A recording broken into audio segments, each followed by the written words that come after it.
everybody, Bird and Gutter back, and we're here with another Top 5 on Netflix. Top 5! On Netflix! Fuck! This week we are doing Top 5 documentaries. Woo! On Netflix. Yes. So for number 5, it is Poppolis. Poppolis. It's a documentary about the craptastic director Jim Wynorski, and he's making a fucking craptastic skin flick in only 3 days. Yeah, and they're basically documenting everything about it. Yes, they're documenting everything. Yes.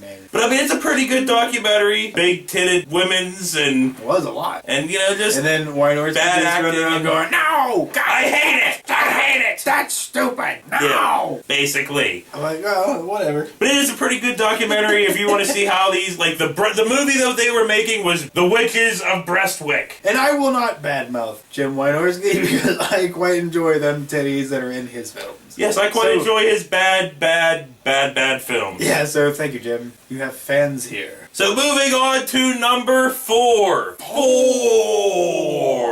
It is Nerdcore Rising. It's a documentary on the Nerdcore rapper MC Frontalot. Yeah. It's about him, you know, going out on his first tour, self-funded tour. Yeah. And you know, it's normal tour stuff happens. They go from city to city, they play, you know, in front of like 10, 15 people, kind of like Anvil. And there's a documentary that could have been on here, but it's not, so we're going to keep talking about Nerdcore Rising. Well, fuck that for 1 second. Go check out the documentary on Anvil. Yeah, it's a good notable mention. And depressing. This Nerdcore Rising documentary actually made me go out, and I downloaded it. I paid for his first album, Nerdcore Rising. And it's actually a pretty good fucking album. It was pretty good. I heard some of the songs on there myself. So we are moving on from MC Frontalot to number 3. 3! And it is Machete, Maidens Unleashed.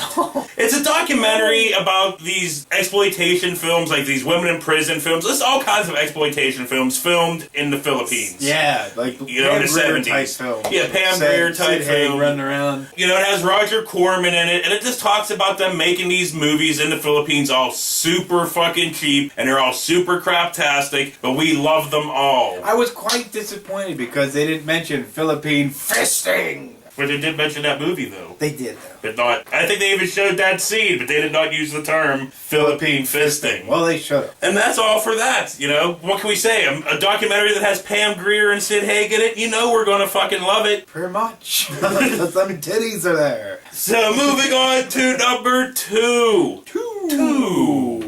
It is American Scary. This documentary is fucking awesome. It's really close to being number 1, but it's not because number 1 just squeaks it out being a little bit better. Yeah, but it was really, really good. But American Scary is a documentary about horror hosts. You know, like, we're from Pittsburgh, so we're, you know, Chili Billy Cardell. There's dudes all over. It's Alive guys. Yeah. You know, it's all people all over the country from, you know, back in the day till now that do horror movies and sci-fi movies on, you know, their local cable or whatnot. And it's whole documentaries about all that, and it is a fucking awesome documentary. It is awesome. They're like the local cable access fucking Gilbert Gottfried's or more. They wear the makeup and they get all into the character. They weren't just like talking. A lot of them were in character. But you know what? This documentary is so good, I think after we're done filming this and the review, I think I'm going to watch it. But anyway, moving on to number 1. It is the most entertaining documentary I've ever seen. Hank Williams III music playing behind us. I know, right now. Speaking of that, it is The Wild and Wonderful Whites of West Virginia. Produced by Dick House, you know, fucking Knoxville and Jeff Tremaine's production company. Yep. This documentary follows this family in West Virginia, the Whites.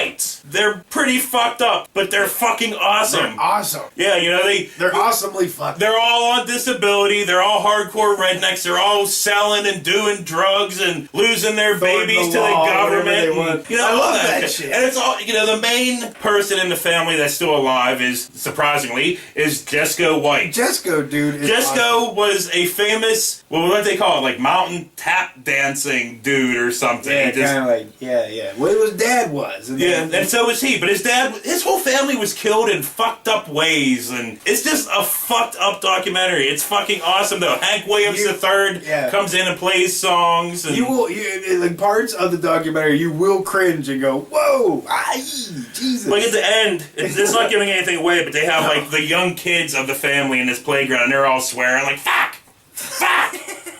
You know, you're just like, fuck, man, this is what these kids are going to turn into. But they're fucking awesome! It sucks! It's like, but they're awesome! Yeah, I mean, like, I wouldn't exactly want them as neighbors. But I would! But then, in a way, you would. We should go down and just hang with the whites and document it ourselves, you know? We'll come back so fucked up. Like, fuck you! And just doing coke wherever and just tap dancing on cops' balls and shit. But anyway, that was the top 5 documentaries on Netflix for this week. So for Bird and Gutter, once again, we'll see you next week. Alright, here we go. Well, everybody... Is that like popsicles? Oh, the Poppolis. I'm sorry. Yeah. I'm like, you put popsicles? I can't see, so like, I saw pop and I was like, tickles! Just to reiterate again, that I didn't say that right, did I? No, you did not. Reiterate. Just to come back. The numbers don't really mean much. Actually, I guess in the documentaries, these ones kind of do matter. Yeah, sometimes they do, sometimes they don't. And sometimes they're Billy the Kid. Sometimes they're James Bond. No, most of the time, number 1 means something. Number 1's normally better than all the rest of the other 4. The other 4 can be switched around in what order. But this one kind of is dead on, in my opinion. In my opinion, too. Voices in my head are starting to take over. If there's confusion out there, Robert.